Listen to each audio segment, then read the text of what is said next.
Hi students, మన రాష్ట్ర ప్రభుత్వం ఎంతో ప్రతిష్టాత్మకంగా ప్రవేశపెట్టినటువంటి విద్యావారధి కార్యక్రమానికి స్వాగతం. నా పేరు S Salomi Nirmala Kumari, school assistant mathematics, ZP girls high school, Srikalahasti. Students listen here. Now we go to సాధనా పత్రం 1. 8th క్లాస్ మ్యాథమెటిక్స్ లో యు టేక్ సాధనా పత్రం 1. English medium students take work sheet 1. Here we see first question is ప్రయత్నించండి.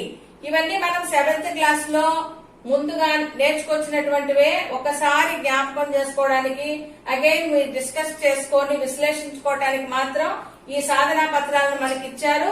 So you see here first question ప్రయత్నించండి. అందులో మొదటిది 9 plus -3. ఇక్కడ దీని అర్థం ఏంటంటే 9కి -3ని కూడాలి. 9కి -3ని కూడాలి అంటే 9 ఏమో ధన సంఖ్య, 3 ఏమో రుణ సంఖ్య. ఈ రెండింటిని కూడలేం కాబట్టి ఖచ్చితంగా తీసివేయాలి. We should subtract 3 from 9. What is 9 minus 3? 9 plus -3 is equal to +6. Like that, second question, 9 plus -2. 9 minus 2 is 7. Like that, you do one by one. 9 plus 0, 9. These are very easy. So, English medium students, you can add 9 plus 2, 9 plus 3, 9 plus 4, 9 plus 5. Like that, easy. 9 plus 6 is 15. 9 plus 7 is 16. If we have -3 only, we can get difficult here. 9 -3 ఉన్నప్పుడు కూడకూడదు. ధన సంఖ్యలో నుంచి రుణ సంఖ్యను తీసివేసి పెద్ద సంఖ్యకు ఏ గుర్తు ఉందో దానిని ఇక్కడ జవాబుకు మనము పెట్టుకోవాలి. Second, 9 plus -2 is equal to +7. Third one, 9 plus -1 is equal to +8. Like that. 9 plus 0, 9, 9 plus 1, 10, 9 plus 2, 11. You can do. Students, go to second question. కింది పట్టికలో మొదటి నిలువు వరుసతో ప్రతి సంఖ్యను, మొదటి అడ్డు వరుసలోని ప్రతి సంఖ్యను గుణిస్తూ పట్టికను పూరించండి. You see, English medium students, fill the grid by multiplying each number in the first column with each number in the first row. ఈ రోని ఈ ఫస్ట్ కాలం తో మల్టిప్లై చేసుకుంటూ ఈ గ్రిడ్ ని మనం కంప్లీట్ చేయాలి.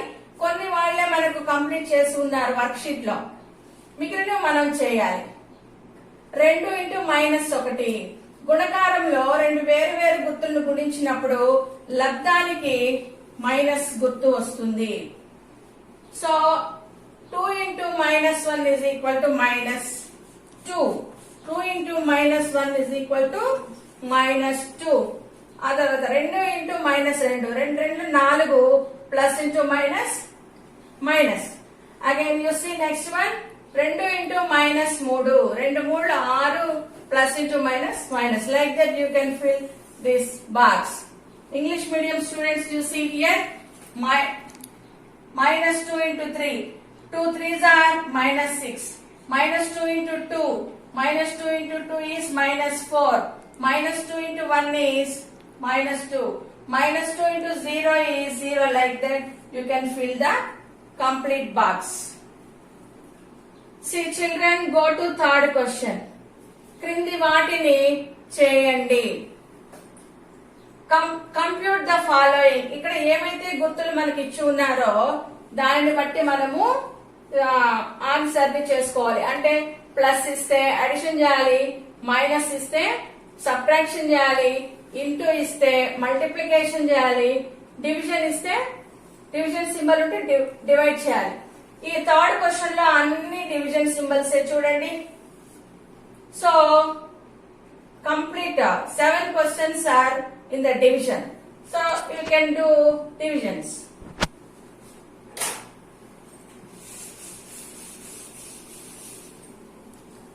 See children, third question. First one, you see first one, -100 divided by 5. We can write this like -100 by whole divided by 5. We can cancel it. Cancel cheyali 5 table తో. 5 ones are 5, 5 2s are 10 and the remaining 0 we can take here. The quotient is minus 20. Now go to second question. What is second question? Minus 81 divided by 9. We can write this like this. Minus 81 divided by 9. We can take cancellation. 9 ones are 9, 9 nines 81. The quotient, భాగఫలము minus 81 9 చేత భాగిస్తే భాగఫలము minus 9. Third one, minus 75 divided by 5. We can write this like minus 75 whole divided by 5. We can take cancellation. 5 ones are 5 and 5 ones 5. 2, 5, 25. 5 5s are 25. What is the quotient here? Minus 15. Listen students, the English medium students, you can do second, fourth one, fifth one, sixth one like minus. Okay? You observe here in the division, ఇక్కడ రెండు వేరు వేరు గుర్తులు ఉన్నప్పుడు division చేసినప్పుడు మనం మీకు observe చేసినట్టయితే కోషంట్ కి మైనస్ గుర్తే వస్తున్నది. ఇది అబ్జర్వ్ చేయాలి. ఇలాంటి కొన్ని చతుర్విధ ప్రక్రియలలో ఈ రుణ సంఖ్యలు ధన సంఖ్యలు వచ్చినప్పుడు మనం ముఖ్యంగా ఈ టాపిక్ లో నేర్చుకోవాల్సింది ఏంటంటే మైనస్ ని ప్లస్ ని ఇట్లా డివిజన్ లో ఒకటి మైనస్ ఒకటి ప్లస్ వచ్చినప్పుడు ఖచ్చితంగా భాగఫలానికి మైనస్ గుర్తు మాత్రమే వాడాలి. 100ని 5తో భాగించడం సులభం, కానీ గుర్తులని ఉపయోగించడమే ఇక్కడ మనం ముఖ్యంగా నేర్చుకోవాలి. ఇవన్నీ నేర్చుకొని మీరు 8వ తరగతికి వచ్చేస్తే గణిత పుస్తకాన్ని ఈజీగా చేసుకోవచ్చు. So you can do the remaining problems. Okay, go to fourth question.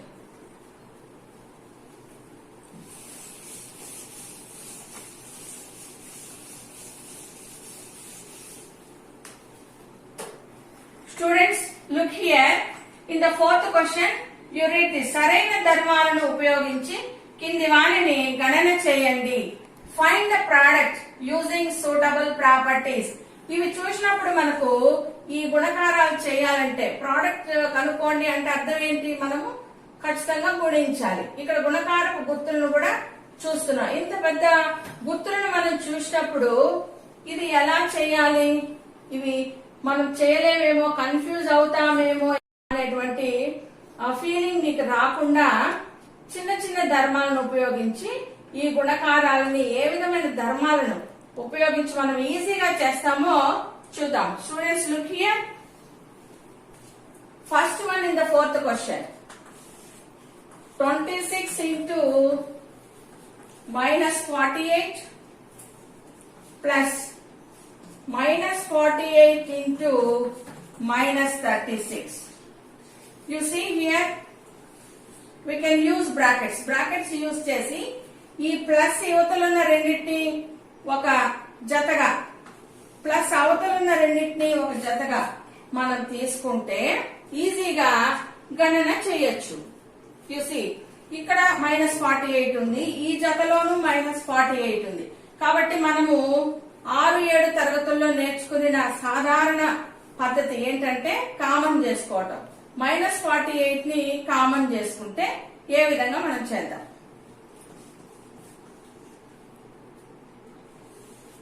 ఇందులో minus 48 ని కామన్ చేసుకుంటే ఈ జతలో మిగిలింది 26 ప్లస్ ఈ జతలో మిగిలింది minus 36.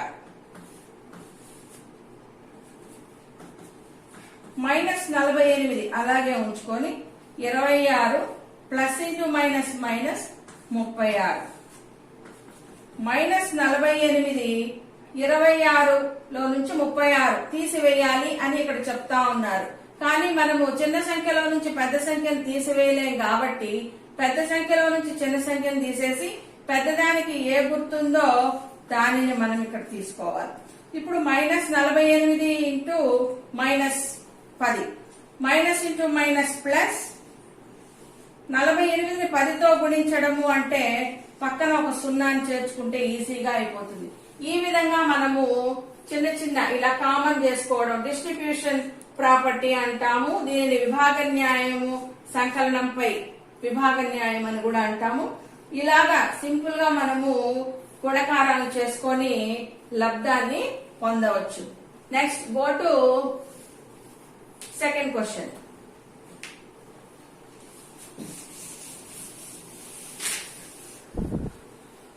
What is second question in the worksheet? You see 8 into 53 into minus 125. English medium students, you see 8 into 53 into minus 125. Here we can use associative property. సహచర ధర్మాన్ని ఉపయోగించి మనము గణన చేయొచ్చు. సహచర ధర్మము అంటే ఏంటంటే ఈ జతలను ఏ విధంగా మార్చి అటు మార్చి ఇటు మార్చి ఏ విధంగా మార్చి మనం గుణించిన ఒకే లబ్ధాన్ని పొందటం. 8 into 53 into minus 120. దీన్ని ఏం చేస్తారంటే 53ని ముందు రాసుకోవచ్చు ఇంటూ 8ని తర్వాత రాసుకొని మైనస్ 120. అంటే దీన్ని ముందుకు పంపించి ఈ జతగా తీసుకోండి. దీని సహచర ధర్మాన్ని ఉపయోగించి మనం ఈజీగా గుణకారం చేయవచ్చు. 8 into minus 125 plus into minus minus 8 5 40 8 2 16 4 20 8 1 8 2 10 plus into minus minus 53 into 1000 అంటే 53 పక్కన 3 సున్నల్ని ఉపయోగించటం. ఈ విధంగా ఈజీగా మనము లబ్ధాన్ని పొందవచ్చు. Next go to next question.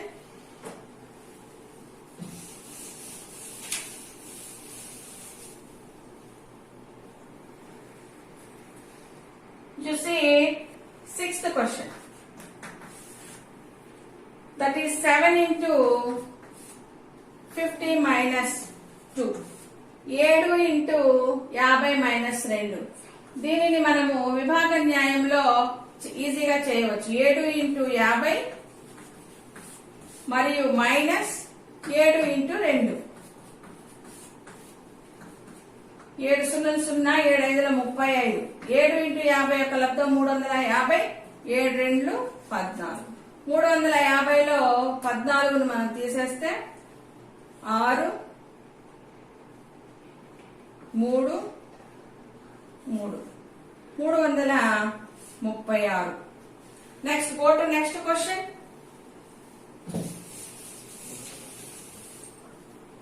ఇక్కడ ఇంకా టఫ్ గా ఉండేది మీకు ఏముంది మనం డిస్ట్రిబ్యూట్ చేసుకోవడానికి. 4వ ప్రశ్న చూద్దాం. Minus 41 into 102 minus 41 into 102. We can distribute this 102 like this, 100 plus 2. We can write 102 as 100 plus 2. ఈ 102ని మనము 100 ప్లస్ 2గా ఇలా విభజించుకొని రాసుకొని తర్వాత డిస్ట్రిబ్యూషన్ చేసుకుంటాం. 41 ఇంటూ 100 ఇది ఒక జత plus minus 41 into 2. Minus into plus minus 41ని 100తో గుణించడం అంటే 41 పక్కన 2 సున్నలు చేర్చుకోవడం. Plus plus into minus minus 2 1 2 2 4 8 minus 41 4100 plus into minus minus 82. 2 మైనస్లే కాబట్టి మనము కూడుకొని మైనస్ గుర్తు ఉపయోగించుకోవాలి. Minus 4182 is the final answer. Next go to next question. Next we can take 15 third question. 15 into minus 25 into minus 4 into minus 10. 15 into -25 into -4 into -10. We can change this order like this. 15 into -25 into -4 ని మనం ఒక జతగా తీసుకొని into -10 ని separate గా మనం రాసుకుంటే 15 into minus plus 4 25లు 100 into -10. Again 15 into 100 into -10. 15 into 100 తో మల్టిప్లై 100 ని 10 తో మల్టిప్లై చేయడం అంటే ప్లస్ ఇంటూ మైనస్ 100 ఒక 0. 15 ని -1000 తో మల్టిప్లై చేయడం అంటే ప్లస్ ఇంటూ మైనస్ 15 వేసుకొని మనం 1 2 3 zeros పెట్టుకుంటే ఫైనల్ ఆన్సర్. ఓకే స్టూడెంట్స్, మనం ఈరోజు వర్క్షీట్ నంబర్ 1 సాధన పత్రాన్ని మొత్తం డిస్కస్ చేశాము. మీరు నేను చెప్పిన విధంగా ఇవన్నీ నీట్ గా ఫిలప్ చేసి చూసుకోండి. we can continue next worksheet. Students, సాధన పత్రం 2 డిస్కస్ చేద్దాం. Worksheet number 2. You see first question, find 5 into 3/2. Telugu medium students కనుగొనండి. మొదటి దాంట్లో ఫస్ట్ క్వశ్చన్ 5 into 3/2.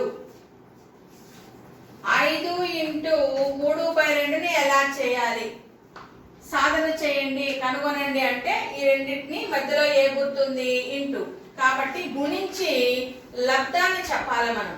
ఇప్పుడు ఇక్కడేమో ఒకటి పూర్ణ సంఖ్య, ఇంకోటేమో భిన్నం, ఒకటేమో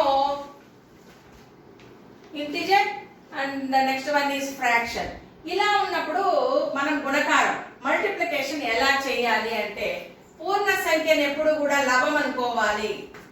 పూర్ణ సంఖ్యని మనం ఎప్పుడు కూడా లవం అనుకొని కింద హారాన్ని మనమే క్రియేట్ చేసుకోవాలి. ఎప్పుడు కూడా హారము ఏమీ లేనప్పుడు మనం ఏం తీసుకోవాలంటే 1/1 అనుకుంటే మనకు విలువ మారదు. కాబట్టి 5ని 5/1గా మనం రాసుకోవచ్చు.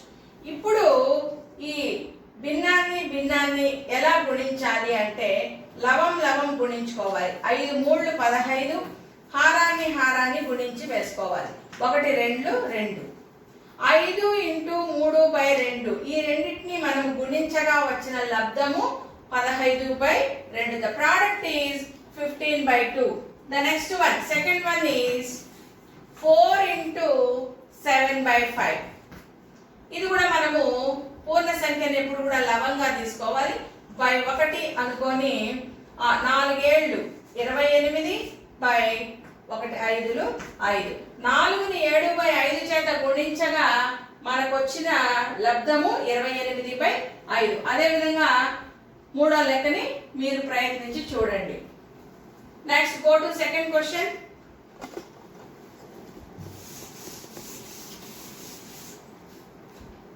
What is second question? క్రింది పటాలలో ఇచ్చిన భాగాన్ని షేడ్ చేయండి.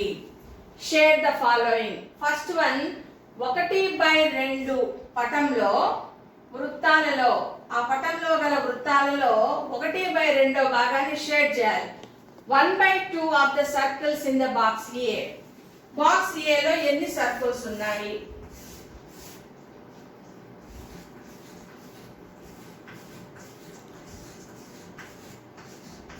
మొత్తం 12 వృత్తాలు ఉన్నాయి. దాన్ని మనము 1/2 అనే పటాన్ని తయారు చేసుకోవాలి. 1/2 అనే పటం తయారు చేసుకోవాలంటే మొత్తం పటాన్ని ఎన్ని భాగాలు చేయాలి? 2 భాగాలు. 2 భాగాలు ఈ విధంగా చేసేసుకొని అందులో ఒక భాగాన్ని, అంటే ఇదొక భాగం ఇదొక భాగం, 2 భాగాలలో ఒక భాగాన్ని షేడ్ చేయాలి. This is the answer. What is the second? 2/3 పటంలోని త్రిభుజాలలో 2/3 భాగాన్ని షేడ్ చేయాలి. How many triangles here? 9 triangles. ఈ ట్రయాంగిల్స్ ఉన్న పటాన్ని ఎన్ని భాగాలు చేయాలి? 3 భాగాలు చేయాలి. ఇలా అయినా చేయొచ్చు, ఇలా అయినా చేయొచ్చు. 3 ఈక్వల్ సమాన భాగాలు చేసేసిన తర్వాత ఎన్ని భాగాల్ని షేడ్ చేయాలి? లవం చూడాలి. అప్పుడు లవం 2. హారం ఎన్ని భాగాలు చేయాలో చెప్తుంది. లవం ఎన్ని భాగాలను మనం షేడ్ చేయాలో చెప్తుంది. లవం 2 కాబట్టి 2 భాగాలను షేడ్ చేయాలి. ఈ పై భాగమైనా సరే, ఈ భాగమైనా సరే 2 భాగాలను షేడ్ చేసేస్తే ఇది మిగిలి. This is the answer of the question. Next third question. 3/5లోని దీర్ఘ చతురస్రంలో 3/5 భాగాన్ని షేడ్ చేయాలి. This is the rectangle.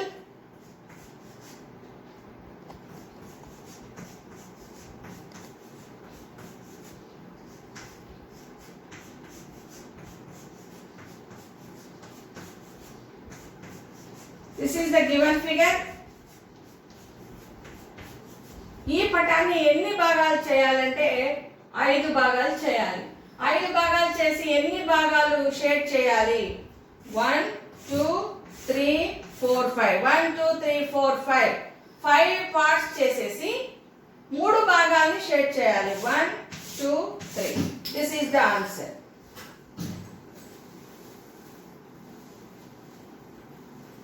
Fourth question.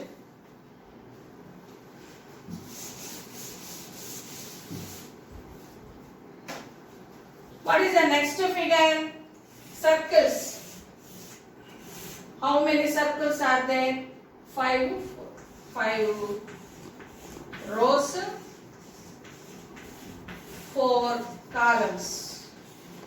This is the given figure. ఇది మనకి ఇచ్చిన పటం. దీన్ని మనకి ఇచ్చిన భిన్నం ఏంటి? 3/4 పటాన్ని తయారు చేసుకోవాలి. అంటే ఇచ్చిన పటాన్ని ఎన్ని భాగాలు చేయాలి? హారం చూడాలి. హారంలో 4 ఉంది కాబట్టి ఇచ్చిన పటాన్ని 4 భాగాలుగా చేసుకునేయాలి. 1 2 3 4 భాగాలు చేసుకొని ఇప్పుడు లవాన్ని చూడాలి. 3 ఎన్ని భాగాలను షేడ్ చేయాలి? 3 భాగాలను షేడ్ చేయాలి. 1 2 3. This is the answer. Next go to third question.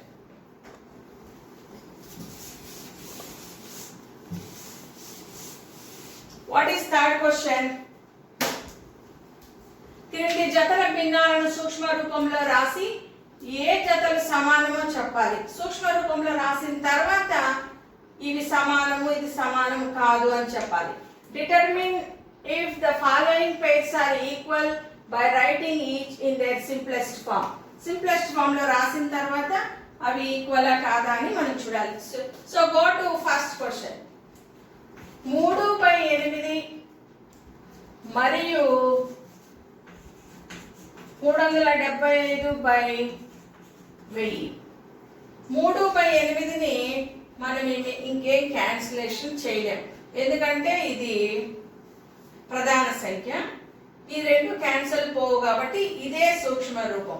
తర్వాత 375/1000 తీసుకొని మనము సూక్ష్మ రూపంలో రాయాలంటే క్యాన్సిల్ చేయాలి. 5తో 5 ఏళ్ళు 35, 2 పక్కన 5 5 5 25, 5 2 10 0 0, 5 15 75, 5 40, 5 3 5 8. 3/8 ఇక్కడ కూడా ఏమొచ్చింది మనకి? 3/8. So 3/8 is equal to 375/1000. సూక్ష్మ రూపంలో రాసేసిన తర్వాత ఇక్కడ కూడా 3/8 వచ్చింది కాబట్టి ఈ 2 ఇచ్చిన భిన్నాలు సమాన భిన్నాలు అని మనం చెప్పచ్చు. Next go to second one.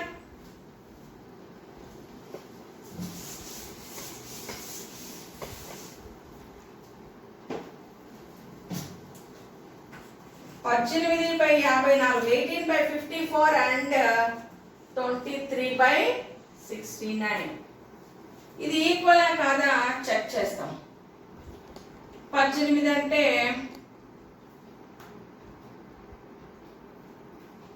18 ఒకట్లు, 18 మూళ్ళు 54 cancel. 23తో కూడా 23 ఒకట్లు, 23 మూళ్ళు 69. సో 1/3 ఇటు పక్క, 1/3 ఇటు పక్క. Okay, these are equal fractions. ఆ విధంగా మీరు 3వ లెక్కని 4వ లెక్కని చేసి చూడొచ్చు. సింప్లిఫై చేసిన తర్వాత ఇట్లా క్యాన్సిల్ చేసి సూక్ష్మ రూపంలోకి తీసుకొచ్చిన తర్వాత సమానమైతే సమానం అని చెప్పాలి, సమానం కాకపోతే ఇట్లా నాట్ ఈక్వల్ అని చెప్పాలి. Okay, go to next question, 4th one.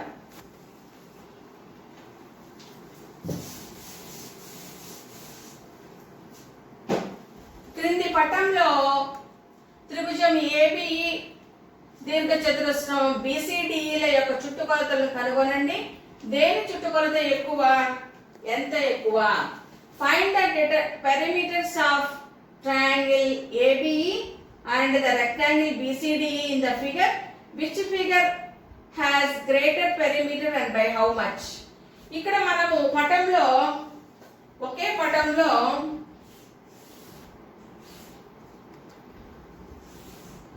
ఈ విధంగా ఇచ్చారు. దీనికి they labeled as DEBCA.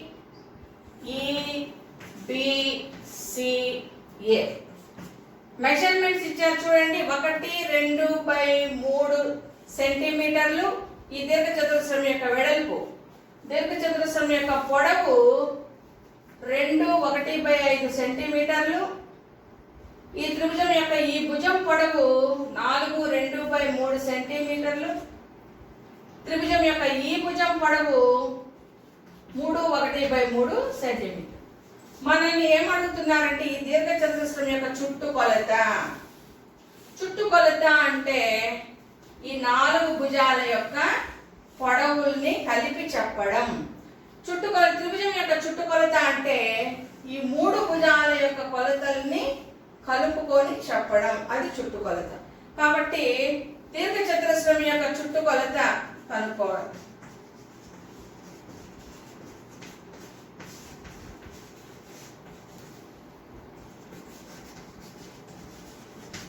దీర్ఘ చతురస్రం యొక్క చుట్టుకొలత సూత్రం 2 పొడవులు ప్లస్ 2 వెడల్పులు 2 × L + B. ఈ సూత్రాన్ని ఉపయోగించి పొడవుని వెడల్పుని కూడుకొని 2తో గుణిస్తే దీర్ఘ చతురస్రం యొక్క చుట్టుకొలత వచ్చేస్తుంది. అదే విధంగా త్రిభుజం యొక్క చుట్టుకొలత సూత్రం ఏముండదు కానీ 3 భుజాల కొలతల్ని కూడుకుంటే వచ్చేస్తుంది. కూడిన తర్వాత ఏది పెద్దదో ఏది చిన్నదో మనం చెప్పచ్చు. Let us do it.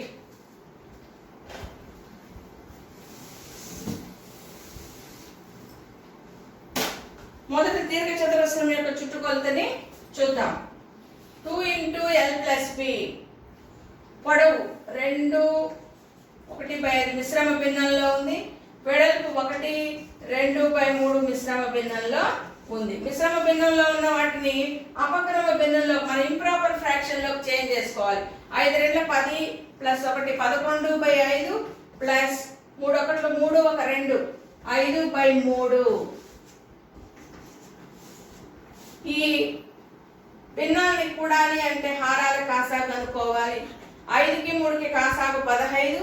కాసాగు అనుకున్న తర్వాత ఈ కాసాగుని ఈ హారం మొదటి హారంతోను రెండో హారంతోను భాగిస్తూ క్యాలిక్యులేషన్ చేయాలి. 5 ఎన్నిసార్లు భాగిస్తుందంటే 3.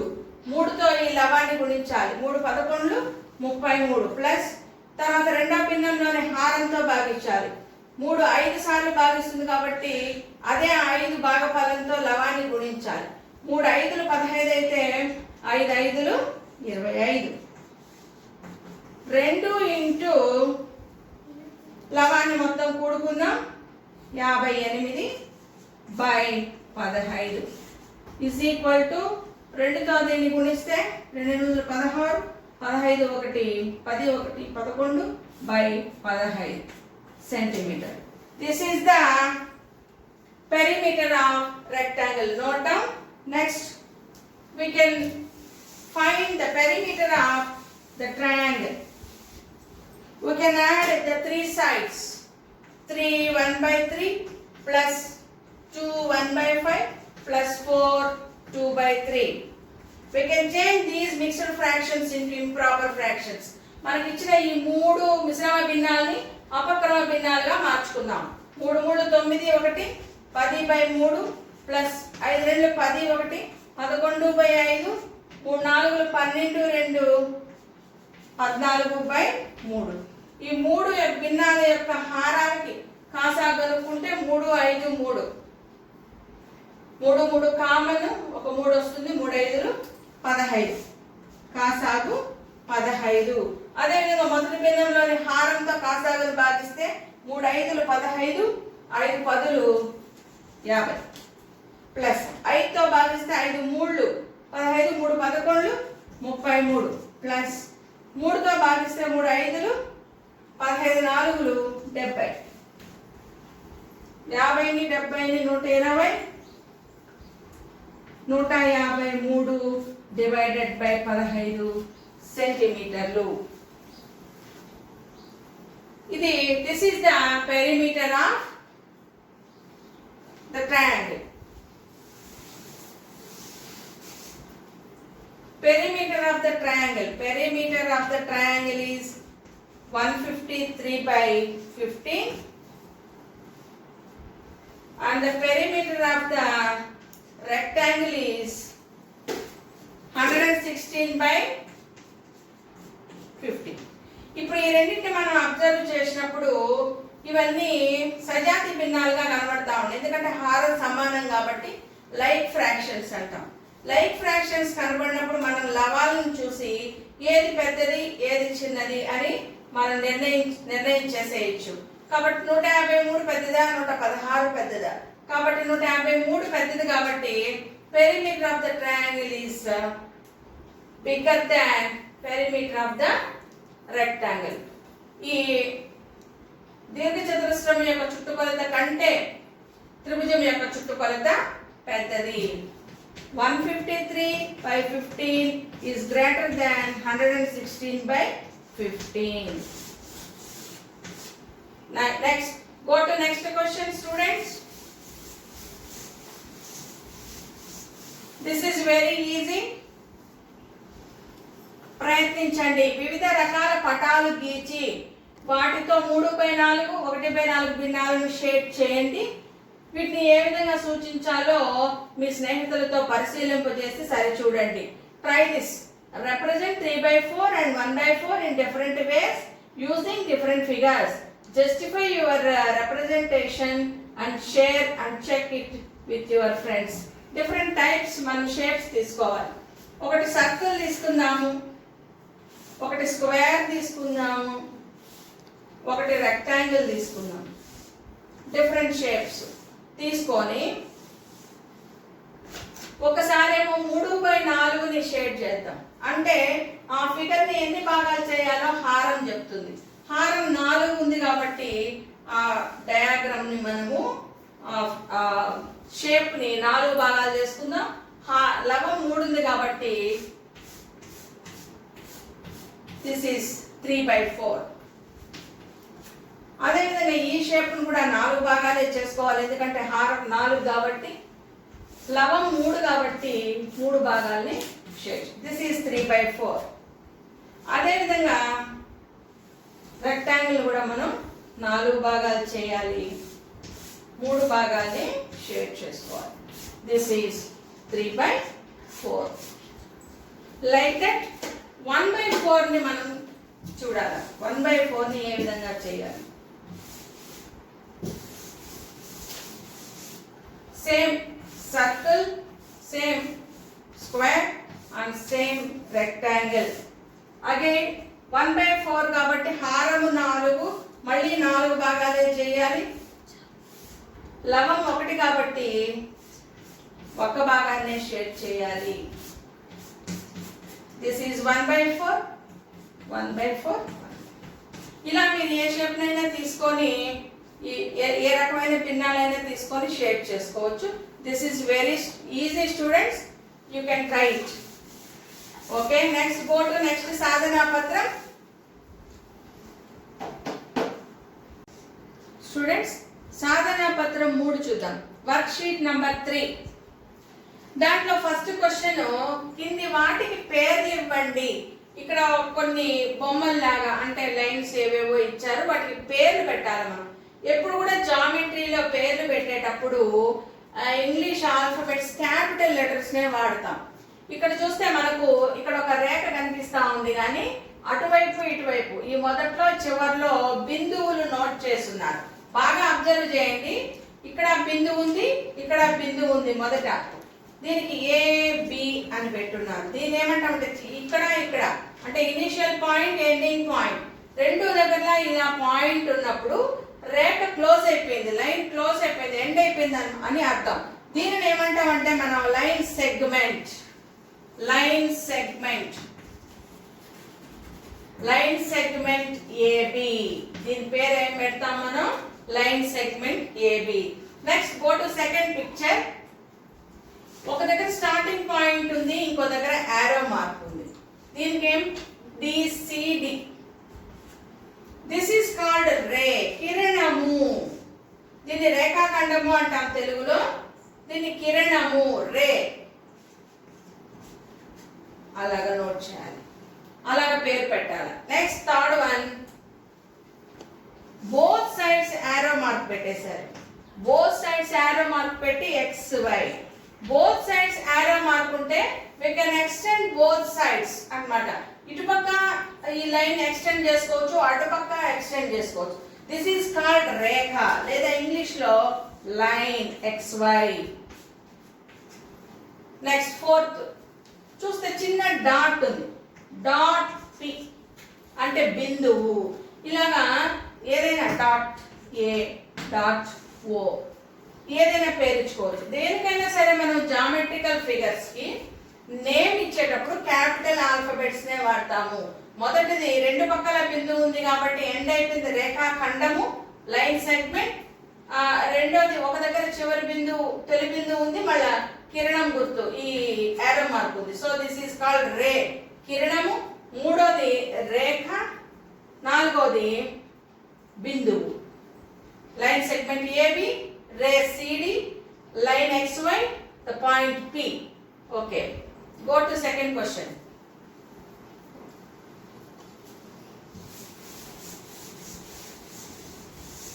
కింది సమీకరణాలను ఎంతదోష పద్ధతిలో సాధించండి. You see here, solve the following equations by trial and error method. Trial and error method ఎంతదోష పద్ధతి అనేది బాగా మనము 6th క్లాస్ లో కూడా నేర్చుకున్నారు, 7th క్లాస్ లో నేర్చుకున్నారు. Go to first question. 2 + y = 7 అంటే 2కు ఎంత కూడితే 7 వస్తుంది. అది ఎంతదోష పద్ధతిలో మనం ఏం చేయాలంటే ఫస్ట్ 0 పెట్టుకోవాలి. 2కు 0 కుడితే 7 వస్తుందా, 1 కుడితే 7 వస్తుందా, 3 కుడితే 7 వస్తుందా, 4 అలా చెక్ చేసుకుంటా పోవాలి. అది ఎంతదోష పద్ధతి. ట్రయల్ అండ్ ఎర్రర్ మెథడ్ అంటే ఒక్కొక్క వాల్యూ yకి 0 నుంచి ఇచ్చుకుంటూ వెళ్ళాలి.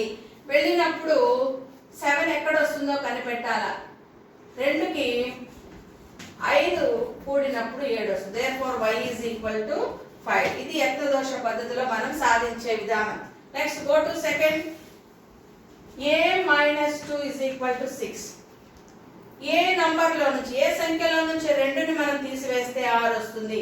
1లో నుంచా, 0లో నుంచా, 1లో నుంచా, 2లో నుంచా, 3లో నుంచా, 4గా అలా చూసినప్పుడు మనము ట్రయల్ అండ్ ఎర్రర్ మెథడ్ లో we get a = 8. 8లో 2 తీసేస్తే 6 అనే విలువ మనకు వస్తుంది. ఆ విధంగా third question.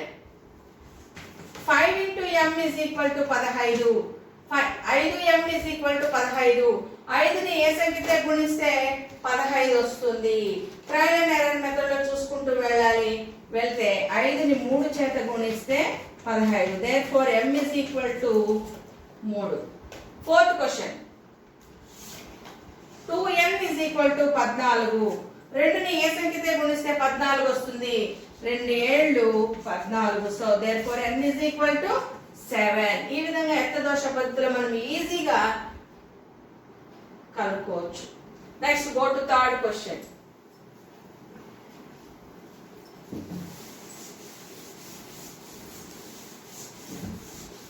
Third question is కింద దీర్ఘచతురస్రం యొక్క చుట్టుకొలత 72 మీటర్లు అయితే పొడవు వెడల్పును కనుగొనండి.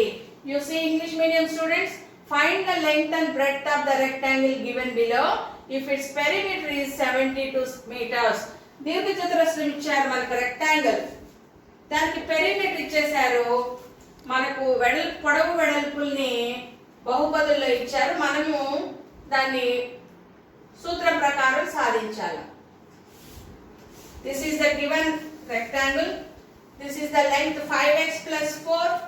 This is x minus 4. Perimeter is equal to 2 into L plus B. Perimeter already given 72. 2 into L 5x plus 4 plus breadth x minus 4. 72 is equal to 2 into 5x plus 4 plus x minus 4 plus into plus x plus into minus 4. 72 is equal to 2 into 5x plus x 6x plus 4 minus 4 gets cancelled. Only 6x here. Perimeter 72 is equal to 2 into 6x. 2 6 are 12x. 2 12 12x. 12x is equal to 72. X is equal to 72 by 12. 12 ఒకట్లు 12 ఆర్లు. Therefore x is equal to 6. We got the x value. Then we can easily find the length and breadth of the given rectangle. What is x value? X is 6. Length is equal to పొడవు.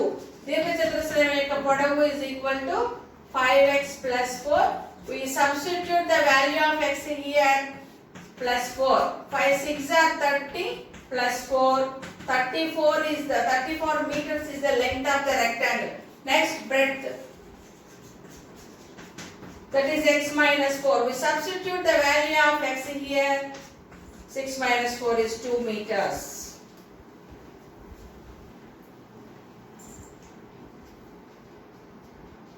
Next question.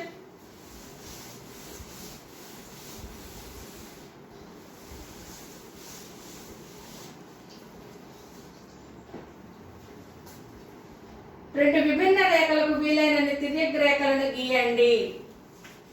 See how many transversal can be drawn for two distinct lines. Any two lines మనం తీసుకుంటే ఎన్ని తిర్యక్ రేఖలను మనం గీస్తాము? తిర్యక్ రేఖ అనగా రెండు రేఖలను రెండు పాయింట్లు వేరు పాయింట్ల వద్ద ఖండించుకుంటూ వెళ్ళే రేఖను తిర్యక్ రేఖ అంటాం. Transversal line. ట్రాన్స్వర్సల్ లైన్ అంటే రెండు ఇలా ఏమైనా రెండు రేఖల్ని వేరు బిందువుల దగ్గర అలాంటి ట్రాన్స్వర్సల్ ని మనం ఎన్ని డ్రా చేయొచ్చు? Many. We can draw many transversal lines for two lines. This is very easy. Next, go to second question.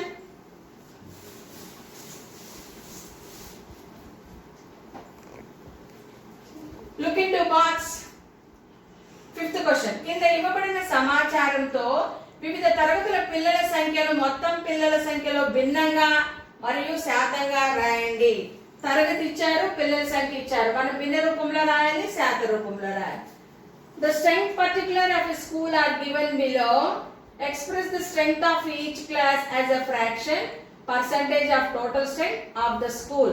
Class ఇచ్చారు, number of children ఫ్రాక్షన్ రూపంలో రాయాలి, పర్సెంటేజ్ రూపంలో రాయాలి.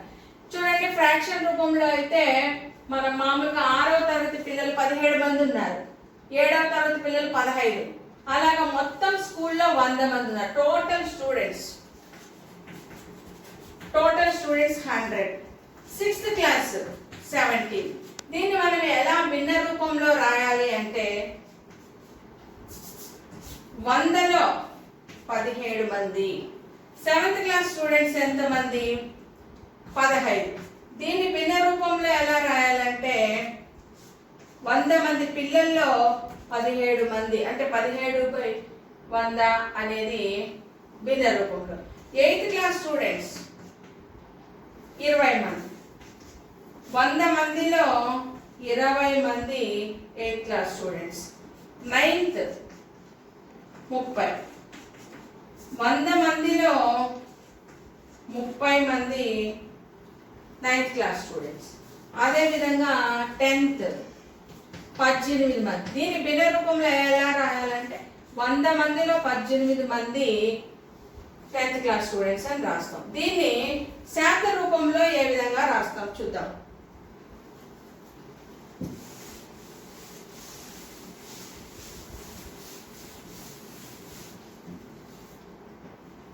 శాతము అనగా 100కి క్యాలిక్యులేట్ చేయడం, శాతము అనగా 100కి క్యాలిక్యులేట్ చేయడం. 6th క్లాస్ పిల్లలకి యొక్క భిన్నము 17/100. దానిని శాతంలో చెప్పాలంటే ఇంటూ 100, 100 క్యాన్సల్ పోతే 17%. 7th క్లాస్ 15/100 శాతంలో చెప్పాలంటే ఇంటూ 100, 100 క్యాన్సల్ పోతే 15%. 8th class students 20/100 into 100 cancel చేసుకుంటే 20%. 9th 30/100 into 100 30%. 10th class students 18/100 into 100 cancel చేస్తే 18%. ఇది ఇంతకు ముందు చెప్పింది మనము భిన్న రూపము, ఇది పర్సంటేజ్ శాత రూపము. Okay students, next go to next work sheet. 4వ సాధన పత్రాన్ని చూద్దాం. Hi students, let us discuss the 4th work sheet. సాధనా పత్రం 4ని మనం సాధన చేద్దాం. సాధనా పత్రం 4లో మొదటి క్వశ్చన్ చూస్తే, సుధా వద్ద 5 రూపాయలు ఉన్నవి, రాధా వద్ద సుధా కన్నా 3 రెట్లు సొమ్ము ఉన్నది, 3 రెట్లు సొమ్ము ఉన్నది. అయితే రాధా వద్ద ఉన్న సొమ్ము ఎంత? Sudha has ₹5. Money with Radha is 3 times the money with Radha. How much money does Radha have? ఇక్కడ రాధా సుధా అనే ఇద్దరు ఉన్నారు. సుధా వద్ద 5 రూపాయలు ఉన్నాయి. సుధా వచ్చి ₹5. రాధా 3 రెట్లు ఎక్కువ అంటే 3తో గుణించాలి, హెచ్చించాలి. 3 రెట్లు ఎక్కువ అంటే ₹15. సుధా దగ్గర 5 రూపాయలు, రాధా దగ్గర 15 రూపాయలు ఉన్నాయని మనం ఫిక్స్ అయిపోయాం. ఇప్పుడు ఫస్ట్ క్వశ్చన్ ఏది? రాధా మరియు సుధా వద్ద ఉన్న సొమ్ముల నిష్పత్తి ఎంత? నిష్పత్తిని చేయాలి. ఇప్పుడు రాధా సుధా కాబట్టి మొదట రాధాని తీసుకోవాలి, తర్వాత సుధాని తీసుకోవాలి. Radha is to Sudha is equal to రాధాది 15 రూపీస్ ఈస్ట్ సుధాది 5 రూపాయలు. దీన్ని క్యాన్సిల్ చేయొచ్చు మనం 5తో. 5 3 15 సూక్ష్మీకరించేయాలి. 5 3 15, 5 1 5. రాధా సుధాల వద్ద ఉన్న సొమ్ము యొక్క నిష్పత్తి 3:1. Next go to second question. Sudha సొమ్ముకు రాధా సొమ్ముకు నిష్పత్తి అంటే ముందు సుధా మళ్ళీ రాధా. సుధా దగ్గర ఉన్న సొమ్మేమో 5 రూపాయలు, రాధా దగ్గర ఉన్న సొమ్మేమో 15 రూపాయలు. ఇది we can write this as 5:15. దీన్ని కూడా మనం సూక్ష్మీకరించుకుంటే 5 1 5, 5 3 15. సో ఫస్ట్ క్వశ్చన్ ఆన్సర్ వచ్చి నిష్పత్తి 3:1. సెకండ్ క్వశ్చన్ ఆన్సర్ 1 నిష్పత్తి 1:3. Next go to second question.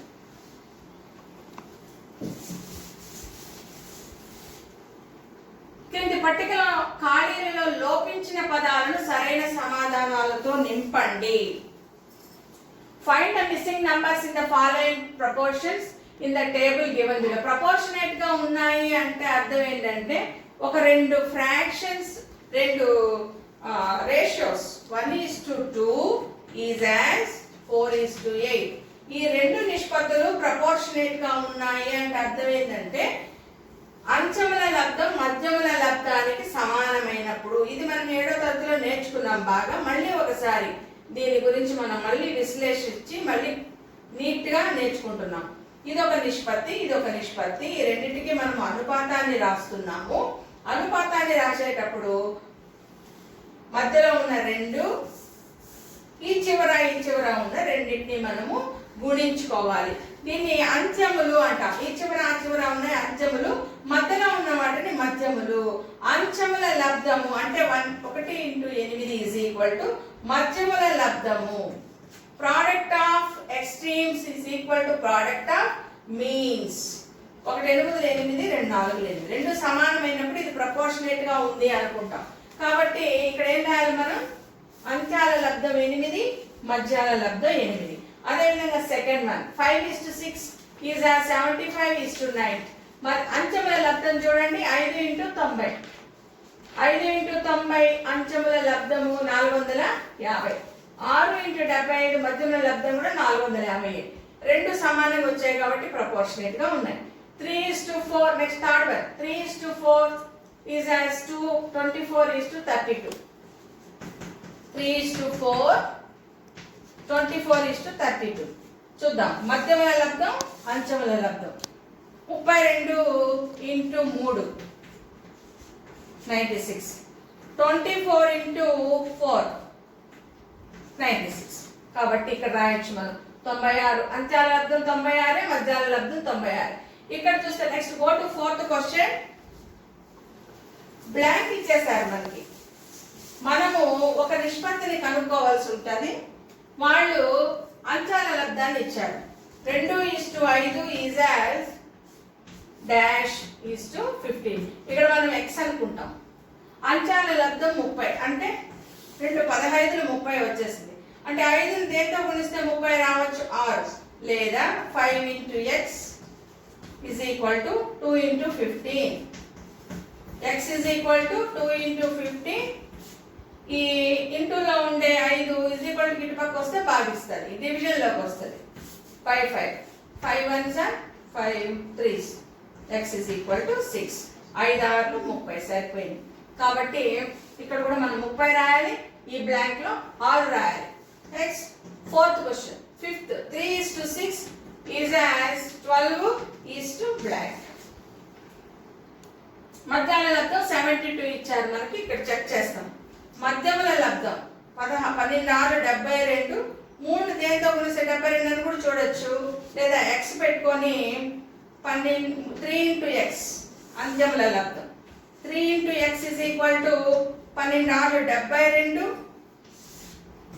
3x is equal to 72. x is equal to 72/3 24.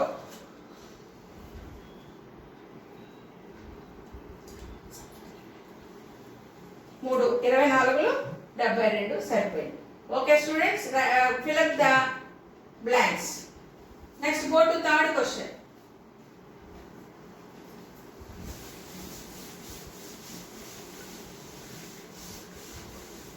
What is third question? ప్రయత్నించండి. ఒక టీంలోని క్రీడాకారుల వయసులు ఇచ్చేశారు. అయితే ఎవరిది అతి తక్కువ, ఎవరిది ఎంత ఎక్కువ ఉంది, ఆ క్రీడాకారుల వయసులు ఎంతెంత అని చెప్పమంటున్నారు. First question. టీంలో క్రీడాకారుల వయసులు చూస్తే ముగ్గురికేమో 16 ఏళ్ళు, ఒకరికి 14, ఒకరికి 17, 18. ఫస్ట్ క్వశ్చన్ లోకి వెళ్తే ఎవరిది తక్కువ ఉంది అంటే 14 సంవత్సరాల వయసు ఉన్నోడు తక్కువ. ఎక్కువ వయసు ఎవరికి ఉందంటే 18 సంవత్సరాల వయసు. ఇక్కడ చూసి మనం చెప్పేయచ్చు students, you feel very easy here. క్రీడాకారుల సగటు వయసు ఎంత? ఇక్కడ చూస్తే మనం 7వ తరగతిలో చేసాము. సగటు అనగా రాసుల మొత్తముపై రాసుల సంఖ్య అని మనం నేర్పించున్నారు కదా టీచర్స్. అదే విధంగా రాసులన్నీ అంటే ఇవన్నీ ఈ వయసులన్నీ కూడుకోవాలి. 1 2 3 4 5 6 6 మంది క్రీడాకారుల వయసు ఇచ్చినారు. 16 + 16 + 16 14 17 18. 1 2 3 4 5 6 మంది క్రీడాకారుల వయసుని కూడుకొని /6 చేస్తే మనకు సగటు వయసు వచ్చేస్తుంది. అదే విధంగా మీరు థర్డ్ క్వశ్చన్ చూడండి. మీరు ఒక వారంలో సరాసరి రోజుకి ఎన్ని గ్లాసులు నీళ్లు తాగుతారు అంటే, సోమవారం మండే 4 గ్లాసులు తాగాం, మంగళవారం 5 గ్లాసులు, బుధవారం 2 గ్లాసులు, గురువారం 3 గ్లాసులు, శుక్రవారం 5 గ్లాసులు, శనివారం 10 గ్లాసులు తాగామనుకున్నాం. మొత్తం ఎన్ని రోజులు? ఆదివారం 3 గ్లాసులు. మొత్తం వారానికి ఎన్ని రోజులు? 7 రోజులు. అన్ని కూడేసి వచ్చిన మొత్తాన్ని /7 భాగిస్తే ఆ వారంలో మనము ఎన్ని గ్లాసులు నీళ్ళు సరాసరి తాగామో తెలుస్తుంది. అంటే సరాసరి అంటే సగటు, సరాసరి అన్నా సగటు అన్నా ఒకటే. సరాసరి ఎలా వస్తుందంటే రాసులన్నీ మనకి ఇచ్చిన ఈ రా డేటాను మొత్తం కూడుకొని ఎన్ని డేటాలు ఇచ్చారో దాంతో భాగించుకుంటే మనకు సగటు కనుక్కోవచ్చు. Next go to fourth question. ఇది మీకు ప్రాజెక్ట్ పనిగా ఇచ్చున్నారు, మీరు ప్రాజెక్ట్ చేయాలి. అన్ని వర్క్ షీట్స్ కంప్లీట్ చేసిన తర్వాత ఈ ప్రాజెక్ట్ నెమ్మదిగా మీరు చేయండి. What is the project? Let us see. మీ వీధిలోని ఇళ్లలో ఉండే కుటుంబ సభ్యుల సంఖ్యను తెలుసుకోండి. మీ వీధి మొత్తం ఇలా ఉంటుంది అనుకుందాం. ఈ పక్క ఇళ్ళు ఉంటాయి, ఈ పక్క ఇళ్ళు ఉంటాయి. ఈ వీధిలో మొత్తం ఎన్ని ఇళ్ళు ఉన్నాయి, ఆ ఇళ్లలో ఒక్కొక్క ఇంటిలో ఎంతమంది కుటుంబ సభ్యులు ఉన్నారు, ఈ ఇంట్లో ఇద్దరు, ఇంట్లో ఒకరు, ఇంట్లో ఎవరు లేరు, ఈ ఇంట్లో 5 మంది, ఈ ఇంట్లో 6, ఈ ఇంట్లో ఒకరు, 2, 3 ఇలా చూసుకొని ఎన్ని ఇళ్ళు ఉన్నాయి, ఒక్కొక్క కుటుంబంలో ఎంతమంది కుటుంబ సభ్యులు ఉన్నారు, ఇవన్నీ కనుక్కోవడం మీకు ఒక ఫస్ట్ ప్రాజెక్ట్. తర్వాత మీ వీధిలో కుటుంబ సగటు పరిమాణం ఎంత అంటే ఎన్ని ఇళ్ళు ఉన్నాయి, 1 2 3 4 5 6 7 8 ఇళ్ళు మొత్తం కుటుంబ సభ్యులు. ఈ కుటుంబ సభ్యులన్నింటినీ కూడుకొని పైన వేసుకొని మొత్తం ఎన్ని ఇళ్ళు ఉన్నాయి, ఉదాహరణకి 8. మీ వీధిలో ఎన్ని ఇళ్ళు ఉన్నాయి, ఒక్కొక్క ఇంట్లో ఎంతమంది ఉన్నారు అన్ని కూడుకొని 8తో భాగించి సరాసరి పరిమాణం, కుటుంబ సగటు పరిమాణం ఎంతో చెప్పాలి. ఈ 2 మీరు అన్ని వర్క్షీట్స్ అయిపోయిన తర్వాత ప్రాజెక్ట్ చేసుకొని వచ్చి మీ టీచర్స్కి చూపించాలి. Thank you students.